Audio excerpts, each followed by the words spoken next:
Record on this. All right. 3, 2, 1, go. Hello, hello. This is Corey Thompson from Dice Tower News, Dice Tower Now podcast. And this is the Podfather of gaming, Stephen Bonacore. You are listening to Board Games Insider, episode 265, and we're recording this on February 15th, 2023. Board Games Insider is a proud member of the Dice Tower Network, and investigative reporter Stephen Bonacore reviewed the case files surrounding the recent audio issues on the Board Games Insider podcast. It has been determined beyond doubt that the audio files were sabotaged, and all fingers for this sabotage are pointing to Tom Vassell. Can you believe this, Corey? Tom is sabotaging the podcast now, probably because you're on it. It's absolutely true. Absolutely true. It certainly has nothing to do with the new guy on the podcast giving new audio files to new people. It was Tom from the beginning. It was always his intent. It's obviously we're kidding, guys, but we do apologize for any audio issues for the last two episodes. We had the one where you couldn't hear Corey on both sides. We corrected that once we figured out what happened, and then the last one we had a little bit of Ignacie's mic was not working perfectly. So we're trying our best here because we want to win the Golden Geek Award, but we'll talk about that later. That's another story. In the meantime, Corey, let's get right into this. We're going to do like a whole news show again today because it's been an amazing amount of news and it just keeps piling up. We've got to stay a little bit current here. So let's talk quickly about what you're doing, man, and then we'll get into a little bit of mine stuff. I just got back from a great weekend over in the Napa Valley house, had some visitors over the house, played some amazing games. The big one that I really come back to a lot when I have a lot of people or new people, Super Mega Lucky Box. One, really fun to say. Super Mega Lucky Box, Super Mega Lucky Box, Super Mega Lucky Box, Super Mega Lucky Box. It is an amazing, quick bingo style game from Phil Walker Harding with dry erase cards. You can throw it in front of anybody. Everybody loves it. So Silly. Played that with some guests. It was so fun. Now, and by the way, you can drop the name, at least first name, if not full name of the guest, because that person, she is a big listener to the show and a great friend of ours. Yeah. So Marion, who's one of our wonderful friends, who's one of the people working for Gen Con, came out on business, and we played some games and had a great weekend. That's great. And she's my fake lawyer online. That's what I always call her, because she's a lawyer. And so every time I have a legal thing, I always say, well, my fake lawyer, Marion, will talk about this for us. Go ahead. We had a fantastic time. And then I am actually flying off to LA for important business things because I do important business. So within hours of this recording, I will be on a jet plane. Don't know when I'll be back again. So business meetings. This is obviously game industry. Business meetings. Right? It's game associated, and I will maybe have something to talk about that in a later episode. Oh, he's holding out on us. Maybe we got to fire him. You can't hold out on our fans here, but okay. All right, we're going to give you a pass. We'll give you a pass for now. It's early business build meetings. Up the hype. This is going to lead into our question of the week. We're building up the hype. Oh, very good. You must do this for a living or something like that. Some of us are professional podcasters here. Some of us are. And here at the Podfather of Gaming, it has been an astonishingly crazy week. First of all, since I got back from Las Vegas, much game design continues. I mean, I can't talk, and I'm not trying to overhype a game that we don't have yet. I'm just saying that this is part of my life right now. So much game design, many changes are happening. And if you're going to be at Dice Tower West and you would like to play test my newly signed game that I signed with Asmodee with Jeff Engelstein, send me a note. As long as you'll sign an NDA, you can play test the game and give feedback and say how much you hate the game. Corey has already played it, but a much earlier incarnation. So he'll see. I can't talk about it. There was an NDA involved. There was an NDA involved. There you go. But before this week, last week, and into by the time I got back on Monday, I was in Las Vegas for my annual Super Bowl trip. Crazy Super Bowl betting, eating, drinking, the Vegas fun stuff. The one thing that did not happen on this trip was us winning.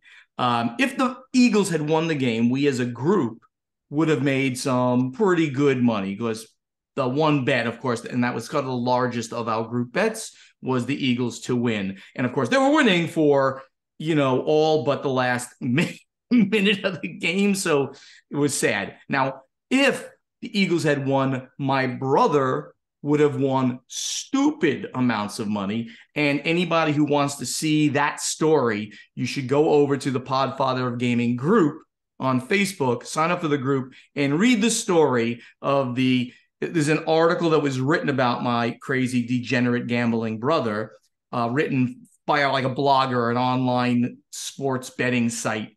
He wrote this article about him. It's insane what my brother did, and he ended up losing. So, Corey, what do you got there? Probably best that he didn't end up winning, or you'd be hearing about it for the rest of your foreseeable life, correct? He would have been talking about it for quite a bit of time. That is true. I would have been replaced as co-host. Just so he would have another forum to talk about it. He will not ever talk about board games nor play board games with me. So that's not a thing. But we'll see you both of us will see you hopefully at Dice Tower West in just over 2 weeks, like a week or so from the time this drops. I'm so looking forward to that, Corey. I mean, the first, big game event of the year. So it's going to be fantastic. It's always a fantastic convention. Oh, I'm so looking forward to it. There's so many people that I only see at conventions, and it's at that point now where I go to enough conventions that it's like a family. You have this reunion and visit with people over and over again. So I can't wait to see them all. That's right. And it's funny because people always say to me, so why are you still going to conventions? I'm like, because I'm a gamer, because I love gamers and see all my friends. And, I just do this as like, I want to be around people again and hang out with y'all and game with y'all and maybe have an adult beverage with y'all. So it's awesome. All right, let's get over to the event deck. So Corey, the OGL saga will continue for quite a bit of time. And this was a piece of news that it's actually been out for over just about almost a month now. And that's how far back we are and so much stuff we have. But due to Wizards of the Coast and their, new OGL that they said they were going to do, now they backtracked and not. Several people have said that they're coming out with their own OGLs. And we already talked about Paizo's response, and that was one of them. But now the Free League Publishing is announcing the development of 2 OGLs. Free League Publishing announced that they are developing 2 open gaming licenses, a rework of the Year Zero engine OGL, and a new license for Dragonbane RPG developers.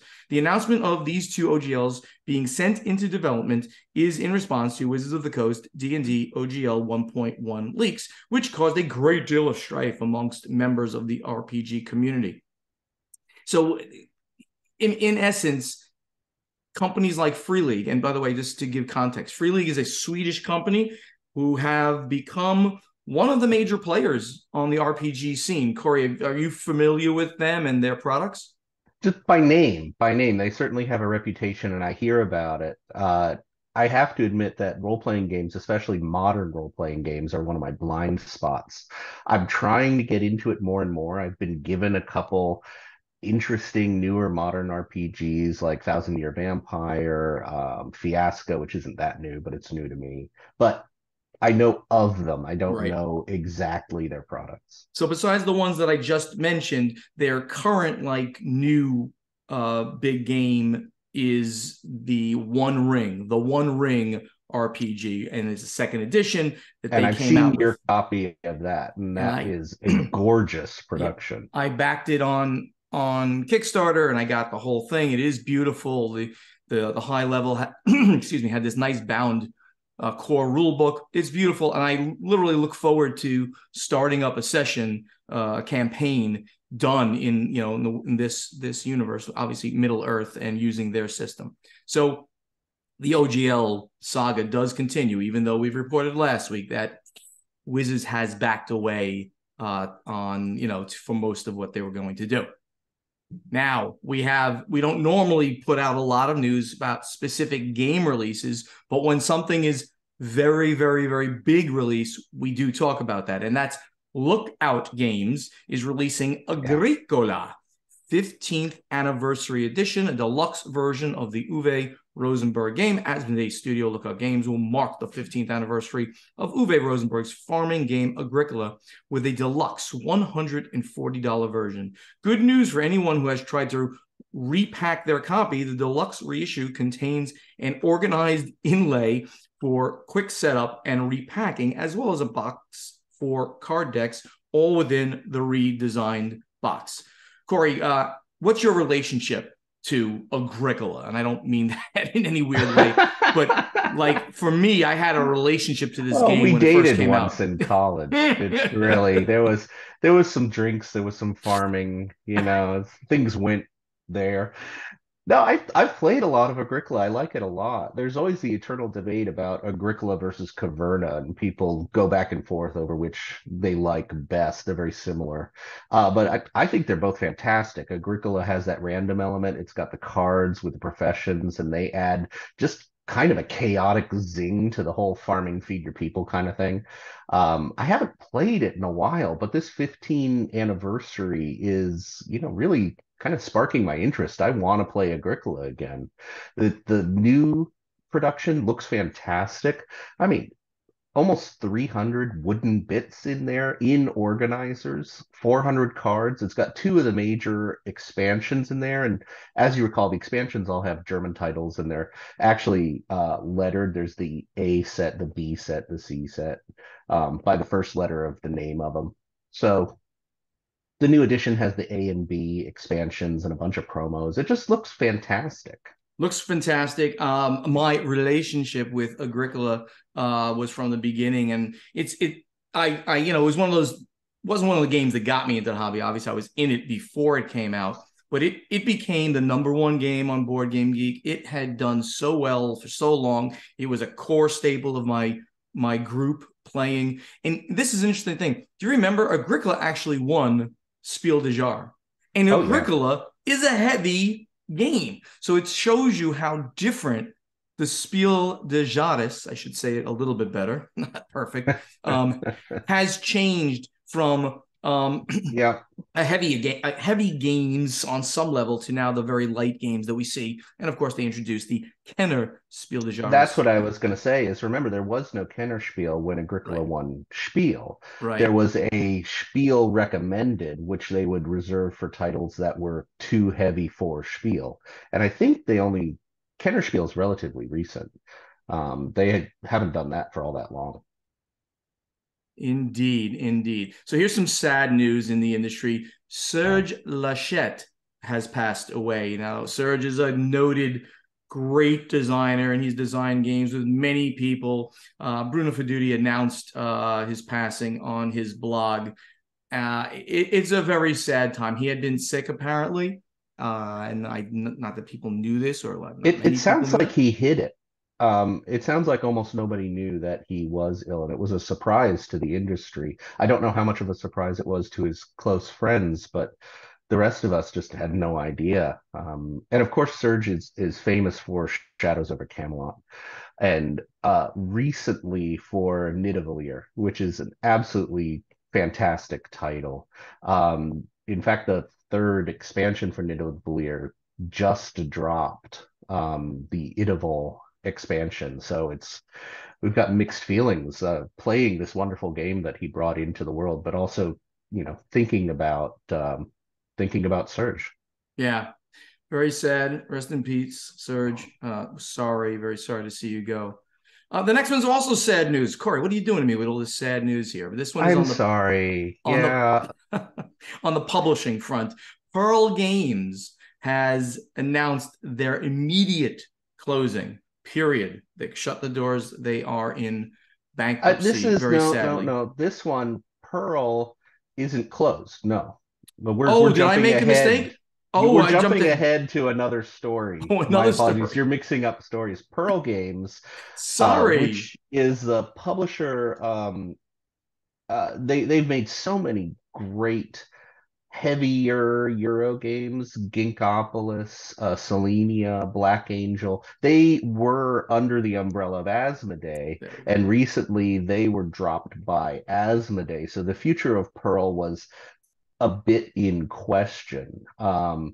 Uh, the owner of Pearl, Sebastien Desjardins, has said that they want to keep going. They want to keep these titles alive, and they want to keep designing, but it might be a little delay to figure out exactly what's going on.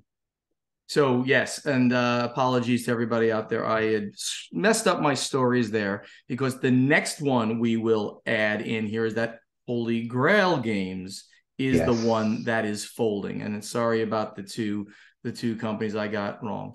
So in Holy Grail Games literally said we're shutting down our doors immediately upon release of this announcement, which was only And days that came ago. out of nowhere, yeah.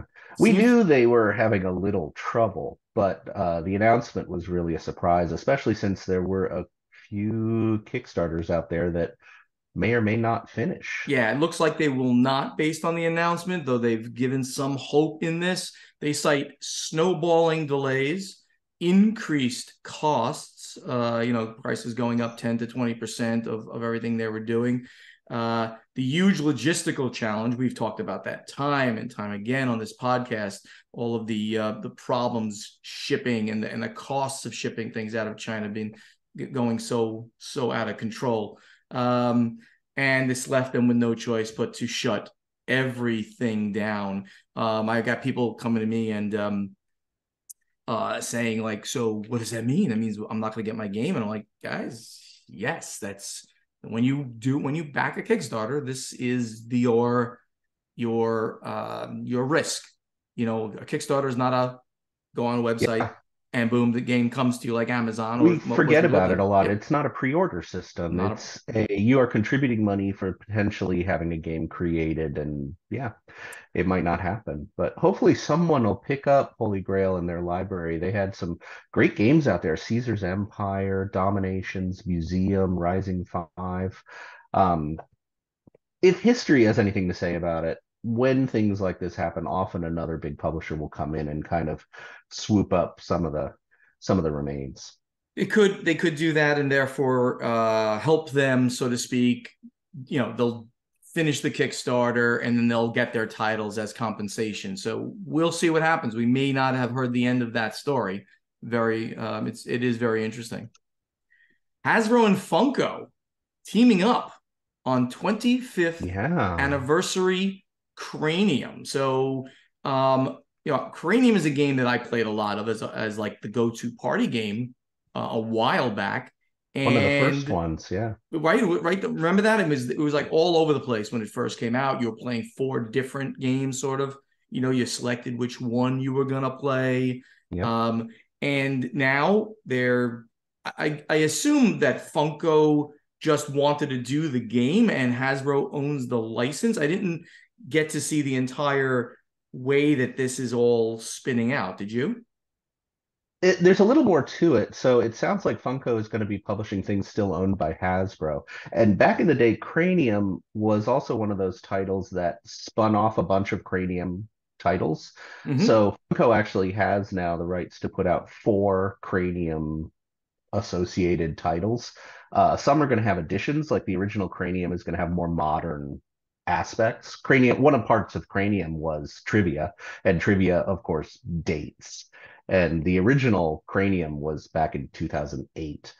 Um, so they're going to have more up to date questions, topics. But there's also going to be some kids games. The one that looks kind of cool is this detective kids game that has kind of a micro macro look to it, or a Where's Waldo look to it. Where's Wally for our European audience, where you have a big complicated puzzle and you're looking a big complicated picture and you're looking for little tiny aspects in there. So So yeah, hmm? so it looks like several of these Cranium games will be coming back. Cranium, big brain detective aimed at younger kids. That's the Where's Waldo. Yeah. Okay, there you go. And Cranium Hoopla, which was a spin-off of the original Cranium. So we Yep. should see these all back in better, more modern editions.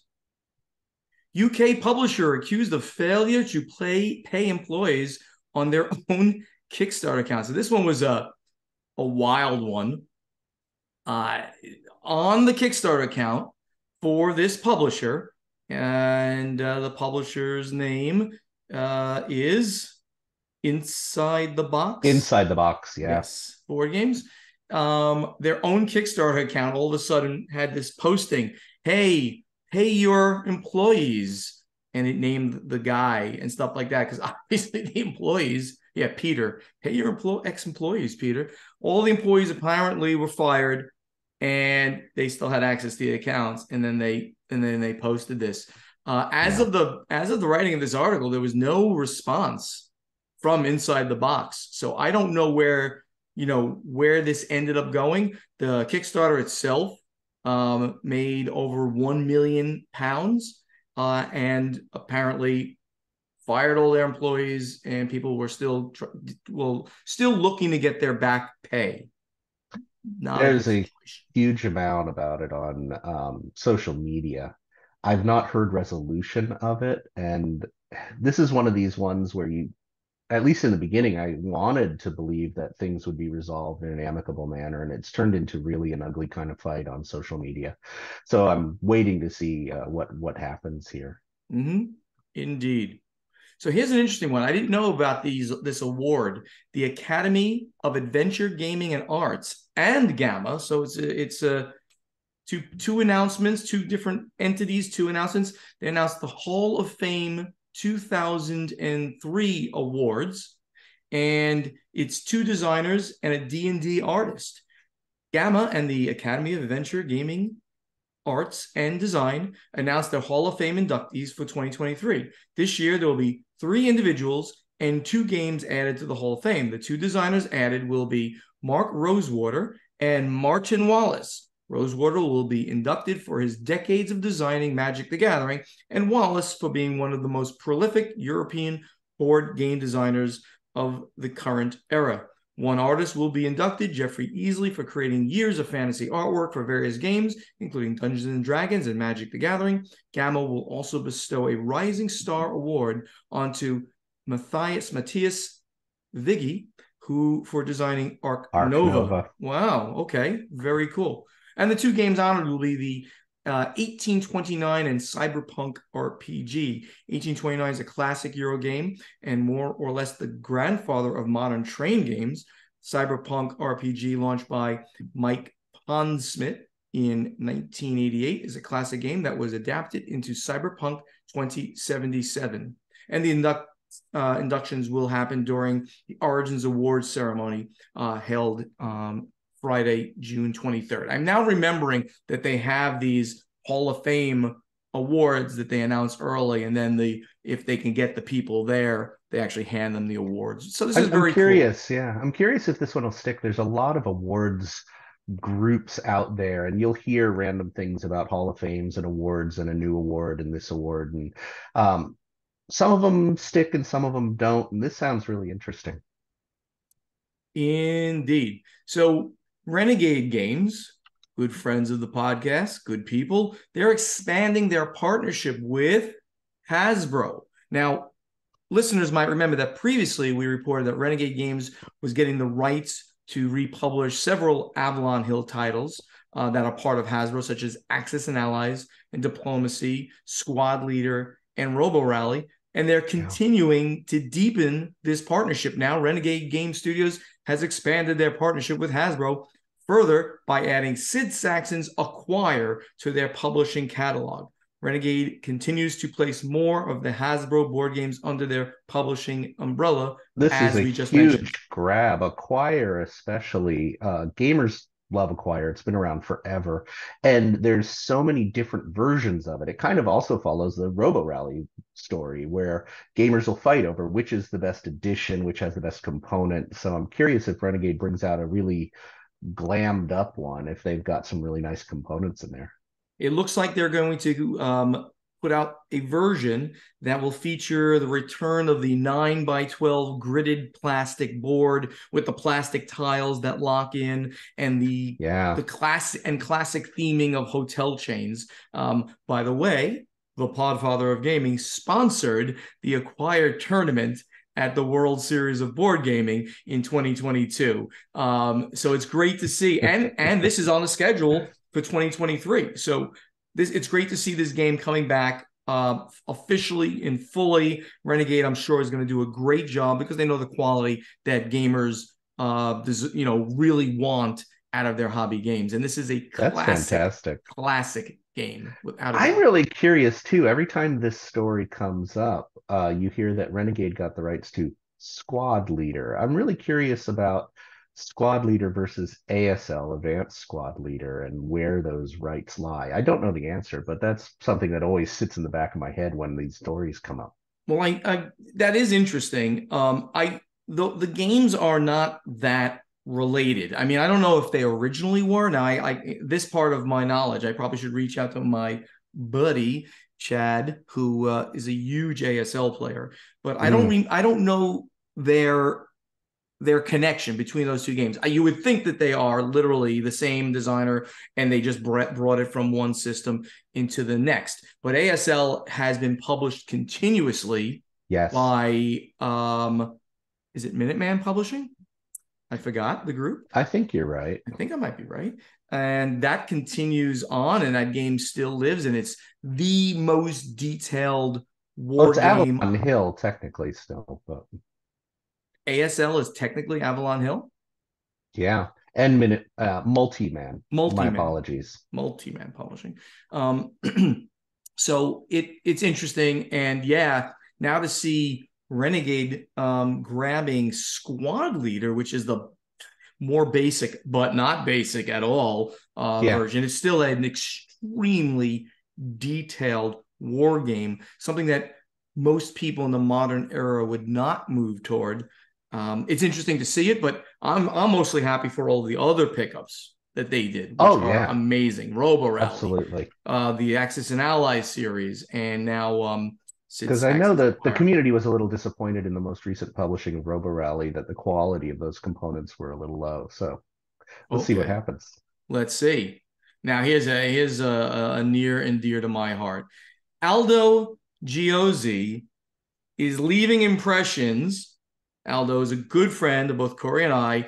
The Yeah. Flat River Group Hobby Department consolidating processes, price catalogs, price lists, and catalogs. Aldo was the Impressions founder. He's now left Impressions. He's retiring. The way they said this doesn't make any sense. Aldo is retiring. He sold the company. He's retiring. He's joining the Podfather of Gaming in retirement. I did reach out to Aldo, and he said, "I'm not retiring. I'm not retiring." I'm saying, "Yes, yes, no, no, no, I no, no, no, can't picture Aldo stopping. But no." Aldo is like this background huge person in the industry. You There was always a joke that when you go to Gen Con or one of these really big conventions, if you start tracing back who's working for whom, almost all the lines would trace back to Aldo. All of the people's sales, very often trace back Yes.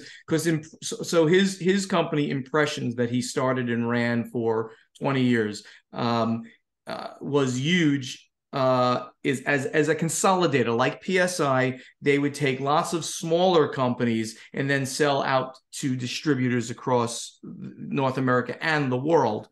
He then sold Impressions to Flat River Group, who continued doing that. Plus, Flat River owns publishers now and things like that. So I'm very happy for Aldo. I'm sure he's getting out of the morass of day-to-day stuff, and now he'll go do things that he's happy. And he mentioned some stuff to me that he was going to be doing, but all of which ends in he's retired because Well, he's running conventions now. he is running Kubla Khan. It's one of his things. So if that counts as not being retired, okay. But I'm chalking him up to being retired. But it Got it. doesn't count as part of my prediction that a major publisher, head of a publisher would retire. So this doesn't count. I don't think it counts. I'll have to argue about it with Ignacy. We at the saw end it of the year. coming because when he sold impressions to Flat River, we kind of knew he was going to back out. So that would Sure, be at some point. a cheater prediction, That's right, which without a is doubt. not beyond you. It was no. Why would that be beyond me? Of course. No. Gen Con Trade Day adds an exhibit area. I found this one to be very, very interesting. So Gen Con has added an exhibit area, the Trade Day Marketplace, to its Gen Con Trade Day event. Organizers announced. The exhibit space will be used by game publishers, manufacturers, exhibitors who will display and sell games and other products for retail stores, libraries, and classrooms. The marketplace will also provide a place for retailers and suppliers to connect directly. Gen Con Trade Day will be held at the Indianapolis JW Marriott on Wednesday, August 2nd. That's the day before the convention officially opens, the day before the consumer section and opens, I should say.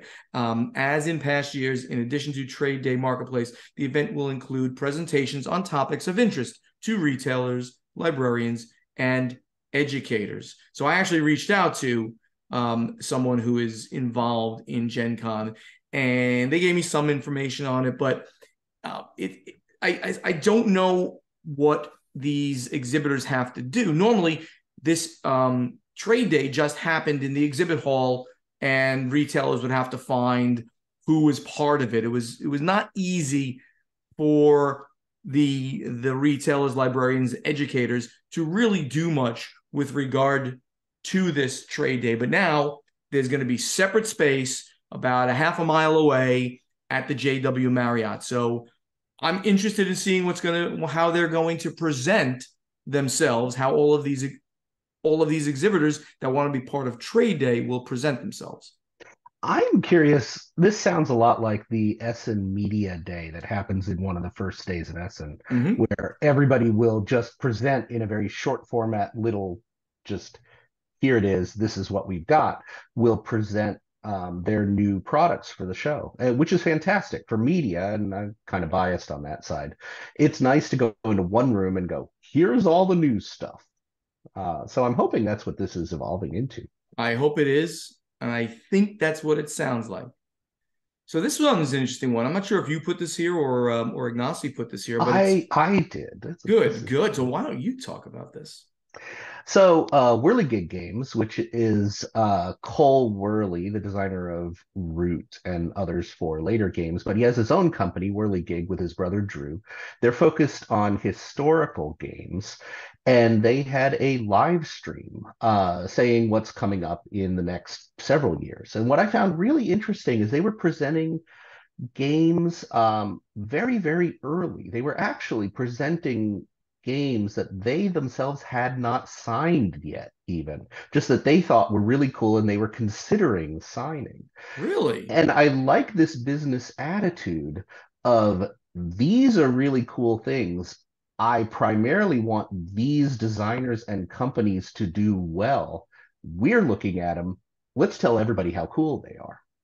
So it was kind of breaking that wall of secrecy and showing behind the curtain more. It was a long live stream, about an hour long, but there were a lot of really interesting games talked about. Some of them, so Whirligig is also famous for doing second editions of some of their older games that maybe weren't as known. And this was John Company, which just delivered, and Pax Pamir, and they've become very popular.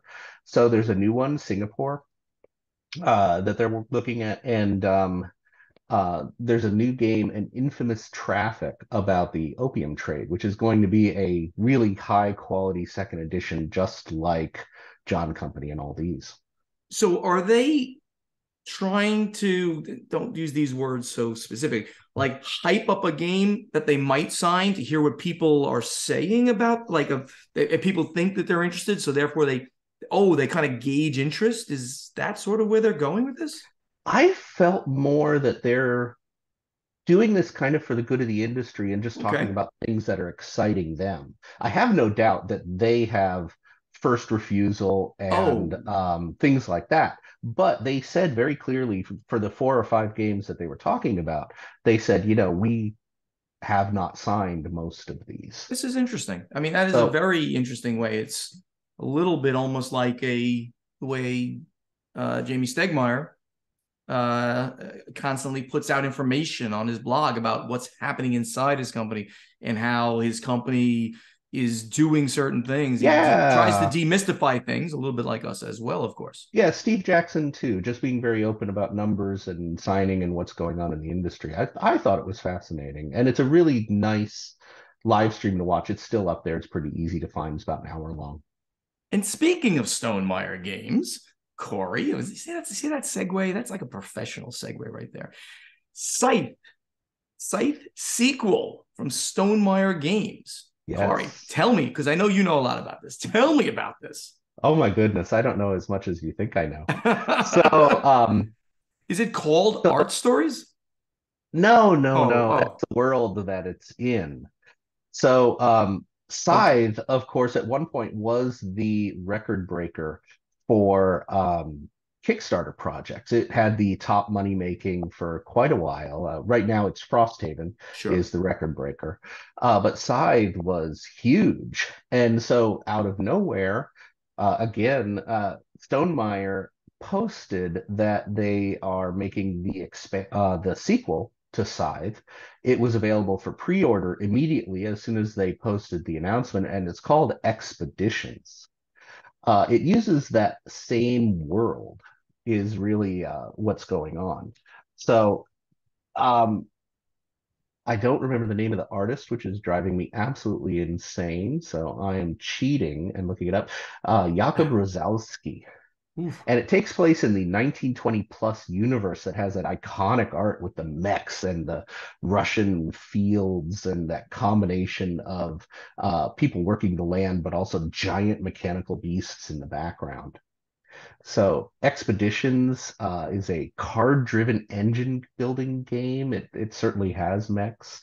There are two different pre-orders up, one with normal plastic figures, one with metal figures. So it just looks gorgeous, and it's big news just because it is Stonemaier, which is always big news, and it's Sure. Scythe, which is huge news. Right. Very cool. Looking forward to seeing this when it comes out. Now, Maestro Media, I like to give shout outs to when people get hired in the industry, people move around. I think that's a good way of announcing to people out there that listen to us about that. Hey, there are jobs in this industry and people are moving around, so you could theoretically get in.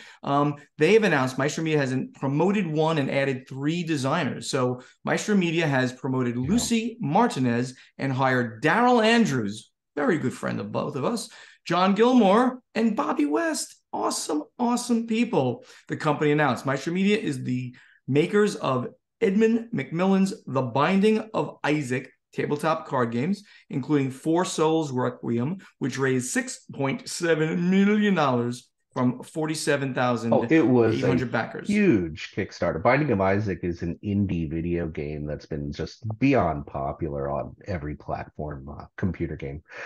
And the card game Kickstarter was enormous, so they've done very well. Absolutely. It's great to see Lucy Martinez is moving to become the marketing director for the company, and the fact that they're hiring 3 internal designers, I found to be very very interesting. Obviously, Daryl Andrews with his big hit Sagrada, Jonathan Gilmore, Dinosaur Island, Dead of Winter co-designer, Bobby West, Folding Space. He did Aftershock for me with Alan Moon. So this is pretty big amount of people being added to a company with a relatively small catalog, but with some big games that are forthcoming. It would be awesome if that team were to come to Napa in the beginning of March and play games with me. That would be just great. Are they all coming? I think a good number of them are. Well, maybe I should also come out for beginning of March. You mean like right Beginning before of Dice March, Tower West? right before Dice Tower West. I gotta be there. Now I gotta go because I gotta fly out a few days early. What do you think? I think it's great. It sounds Well, fantastic. you have to invite me, so we'll do that later. Game Breaking Studios forms new division with Scott Rogers. So what did you put this Yeah, one here too? What's this one about? I did. And I'll be honest with you before I start talking, it's a little confusing to me. It looks like this company Game Breaking Studios. It looks like it is a PR consulting company for video games. It's certainly in the video game world, but they have formed a new division that is a gaming division, board gaming division, and at the helm they put Scott Rogers, who's known to a lot of the Dice Tower people's Professor Scott Rogers, really knowledgeable about board games. He is on Lodology podcast, really knows his stuff about board games and all that stuff. Designer, his most current design that's doing really well in Target, he has the Alien IP game.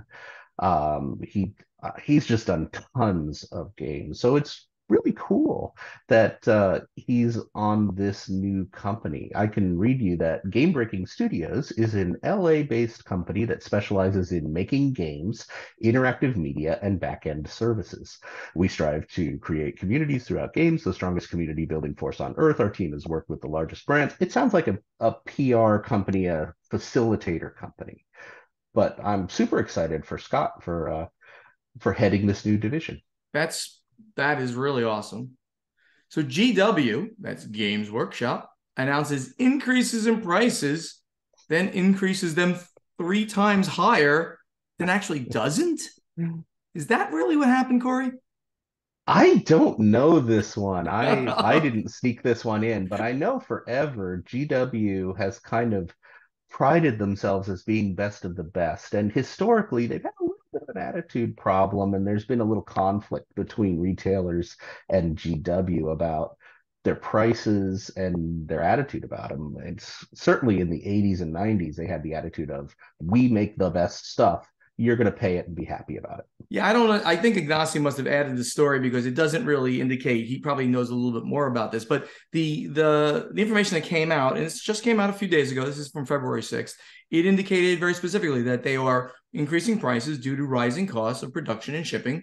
These increases will add about 6% of the prices of GW's plastic miniatures, Forge World, and Citadel resin miniatures, standard and Artificer Citadel brushes, and spray paint. So their entire line sounds like they're going up by about 6%. And this And they is did the same a year ago. second price increase with GW in 2 years, and they raised prices by 5% a year ago, almost exactly a year ago, in fact. So maybe Ignacy has more information on it. Oh, I do notice that we do have a few more links that he obviously put in here. And I But was looking here that there is a story from February 13th from Spiky Bits that they're walking back their 18% price increase, at least within the US. 18%. That's what the story says. When did they have an 18% increase? It That says an is, average 18% to over 1,000 items in their catalog. oh wow. So So it settled in on only 6%. Yeah. Yeah, that's interesting. So I guess valued customers out there, they have spoken, and they will not hit you with 18%, but you get in the 6%, it looks like. yeah.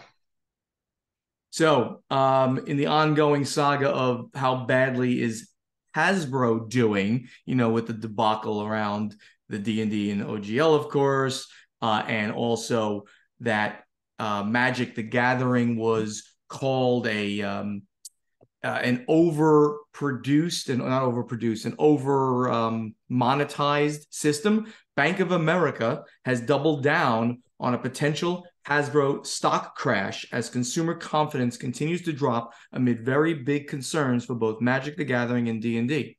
It wasn't that long ago when Bank of America did a deep dive into Hasbro, and more Yeah. specifically Magic, and didn't like what they found. However, with everything in the report and the consumer outcry to things like the OGL, the anniversary proxies, and release fatigue, we thought Hasbro would listen. Well, according to Bank of America, they haven't made any changes. So they're saying, Bank of America is saying, they're predicting very bad things for Hasbro's stock price moving forward. And Corey, as you know, I'm not a financial advisor. And if I was a financial advisor, I am neither yours nor anyone out there's financial advisor. So I don't own any Hasbro, at least not directly. Who knows if So you're saying that I should invest? I am saying nothing of the sort. Be careful and stay away from Hasbro is all I'm kind of implying here. We as Yeah. insiders, who've been talking about some of the debacle that's been going on. I mean, it doesn't bode well. Let's put it that way. The people on Wall Street, do they know any of this? I guess they hear about it too, but their balance sheet, their sales, things don't look good. Does that mean Yeah. that the sky is going to fall for the hobby section of it? No, of course not. But if anybody's a stockholder, just be careful. I think that Hasbro's in a really interesting position because they are such a split company. There's a huge chunk of Hasbro doing toys and mass market that isn't doing well. And this teeny little corner of it that does D&D and Magic the Gathering that historically has carried the company, at least for the past couple of years. So that I think contributes to a lot of volatility in this giant company. Yep, indeed. So we mentioned GW a second ago. We should have put this story right next to it, that they did report sales recently, which were flat at best. So they Well, have specifically, I experienced think in their retail stores. in their retail Mhm. stores, I guess, versus what they sell to the friendly local game shop. Flat sales in North America weren't far off the trend worldwide, where the company Yeah. reported a sales increase of 3.4%. So it's overall, they have not done well. They're seeing some of the same issues, that the rest of the board game hobby is seeing. Of course, they're having the same kind of issues and increasing prices and all of that. Yeah. Yeah. So the next one, Disney Lorcana, I put this one in. Yeah. So, pardon me. I thought it was really interesting. So Disney announced they were doing their own collectible card game, trading card game called Lorcana. And their goal, no, there was nothing hidden. Their goal is to compete with Magic and Pokemon and all the big boys. And they've got Disney behind them. So there's a lot of collectability and a lot of interest there. So Lorcana is not due to actually release until August of 23. However, they sold limited quantities of their Lorcana cards at the recent D23 convention, which is the insider Disney, everything Disney convention. And those cards are showing up at auctions and breaking records. The cards that were at D23 are selling for over $10,000 a card. Per card for an unreleased CCG. Yes. Oh The my other thing God. really surprising, these cards are not unique. These are not promos. The identical cards to what was sold at D23 will be in the first set in August. Now, to be fair, To be fair. to be fair, the cards they sold at D23 have a slightly different holographic foil logo to show that they were sold early. So the collectability thing is there, but they are identical cards. Yeah, not that anybody's going to play with these cards anyway, but yes, specifically Ravensburger Yes. confirmed that these cards are going to be in the first set. So it's not like you're going to get a card that nobody has. However, you're going to get a special foil, we'll call it. But it's amazing that cards from a game that have been not released yet could already be selling for $10,000 per card. I mean, that right there says that this game is going to be just massive. It's going to It's be just massive. it's showing the potential hype and collectability and that's exactly what they're aiming for. So Very, very interesting. So I think you put this one here too because it's all in Portuguese. So I didn't do this. so Ignacy put this one down, and basically it's Yep. Watsy is shutting down their Brazilian team a year after announcing a local edition in Brazil. I can't. Oh, maybe we can give you a little bit more because here it is in English. Yes. So Ignacy was nice enough to give me the English portion of it. Wizard of the Coast is excited to publish Dungeons and Dragons in Brazil in 2022 and beyond. They will continue to release localized D&D publications for Brazilian Portuguese and will provide details on the product released later. And then they shut the whole thing down. So it's almost like they're retrenching after certain missteps over the last couple of years. I mean, that has got to be the only explanation for starting something and then less than a year later closing the whole thing down before it ever came out. Yeah, and the Twitter announcement came from one of the head people at WotC Brazil that they were laid off. So this could be something to do with doing business in Brazil. This could be something to do with restructuring of the company. It could have something to do with Hasbro and financial things. We don't know what the story is. Right, exactly. But more interesting news on the Hasbro front right there. Well, that was quite a bit of news that we went through. Thank you, Corey, for your insights. They were fantastic. We're not going to do the strategy and tactics segment this week, as we kind of mentioned up top, because we had to get through all that news, and we are running, really long. But you know what? Let's do a little bit of play testing. All right, so Corey, last week, Ignacy, in his inimitable fashion, self-promoted the podcast by asking everybody, how are you going to help us win the Golden Geek Award? Give us a marketing plan, please, to help us finally win. I thought this was a bit, I don't know, very interesting myself. I think the primary thing you guys should do is just hire an absolutely charismatic co-host to just carry this podcast past the finish line. Tom Vassell? I think he's busy, but I have a recommendation. Oh, let me write that down. Let me see if we can find one. Maybe Camilla Cleghorn? She's awesome. She's amazing. I would hire her in a heartbeat. And you have. If I had a podcast and needed a co-host, that's who I would get. And Camilla Cleghorn is now Corey's co-host for Dice Tower Now. Thank you for the plug. Very nice plug. See, I'm a professional here, my friend. You're good. So any one of these particular cute little things that you want to mention that people have said? There wasn't a lot of things here. There's a lot of good jokes in here. We had Sean Fleury, who's a friend of both of ours, threatened to send everybody a copy of Get the Cheese. I want to know, Get the Cheese was a Stronghold. That was a Stronghold release, Sean. It didn't do very well, but it was a fun little game, and that's what it was supposed to be, Sean. Ida Harrelson said, sponsor some or all podcasts that already have won and have their listeners vote for you. That's actually not the worst idea I've ever heard, because if they have a good listener base, maybe they can give us some of their love, maybe. And you saw that our dear friend Uli Blenneman has said that has suggested that we be nice to Tom Vassell. I'd rather never win. Probably discount that one. I don't think that's doable. I'd rather never win. And Valentine Freton says, come to the biggest French-speaking convention in Cannes, France, at the end of this month. Meet me, drink a beer with me, eat my cookies, and then I'll take care of it. Well, that's pretty cool. I think I'll have to send Ignacy, though. I can't get to France by the end of the month. Anyway, well, thank you for the few things we did get here.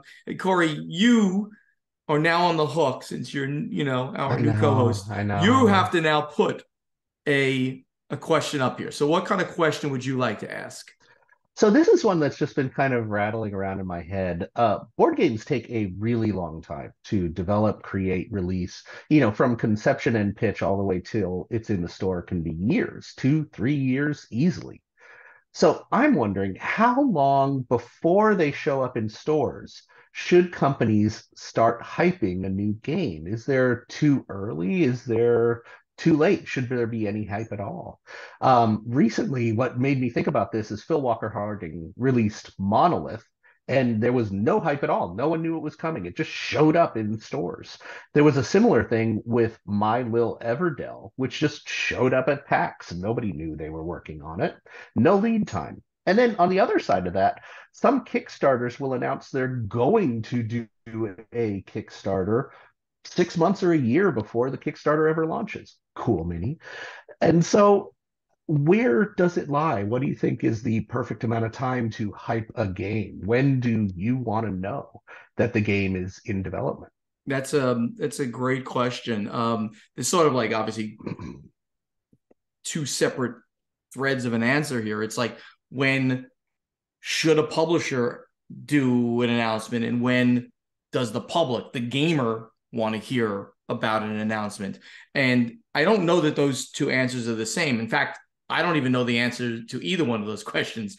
I, as a publisher, don't like to give too much lead up. I just think it oversaturates, an already saturated market. If you start talking about something a year before it comes out, you're going to lose it. It's going to get lost, and then people are going to forget about it. So, I mean, I always tended to try to announce things just when the distribution cycle needed to come out. So, like 4 months before is when publishers normally need to tell the distributors we have a new release. So at that point, you start to bring out information. And as a gamer, I think that's plenty of time as well. As you said, some of these Kickstarters, like especially from Simon, they're talking about them for so many months.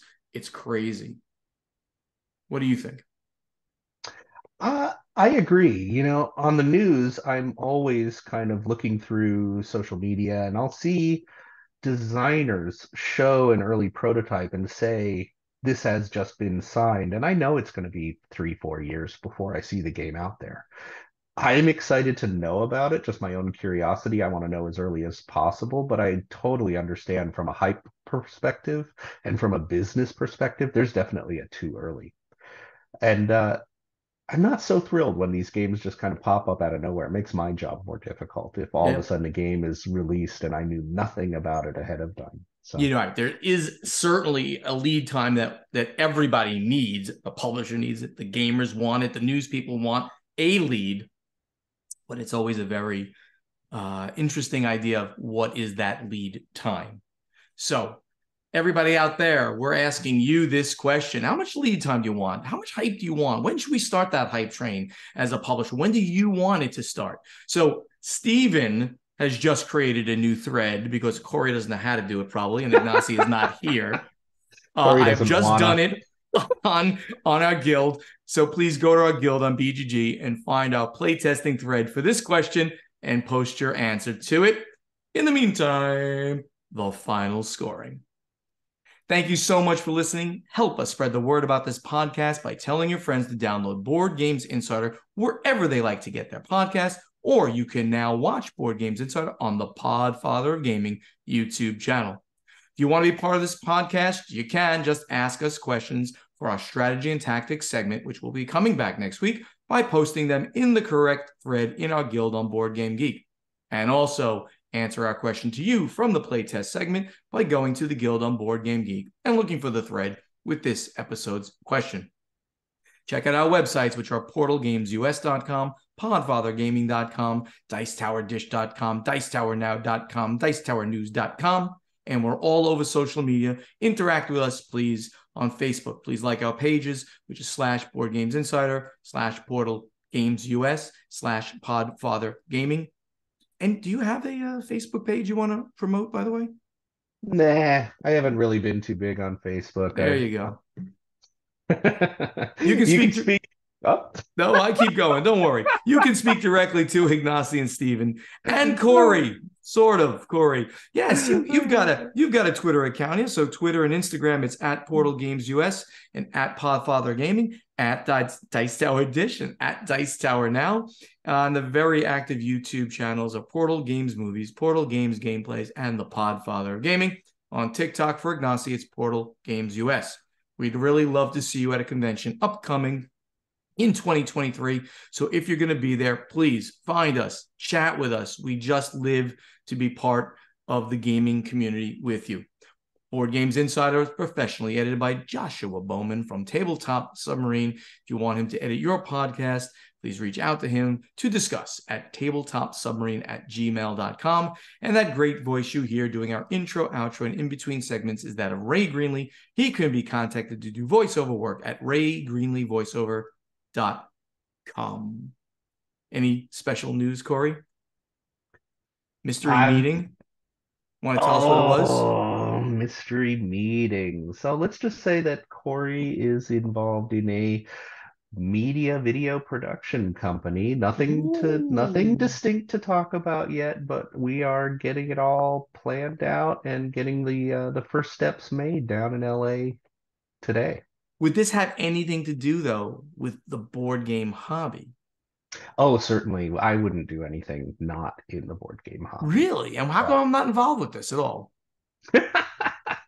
You're too busy, man. You're retired, so all your time is taken. Whereas true. I am retired and almost all my time is taken. And literally, I have nothing else to say about it. It's there isn't anything exciting to say yet. But all right, hopefully we'll get some more info as this develops, because it does sound great. And everybody, thank you for watching. Thank you for listening. We'll see you next time.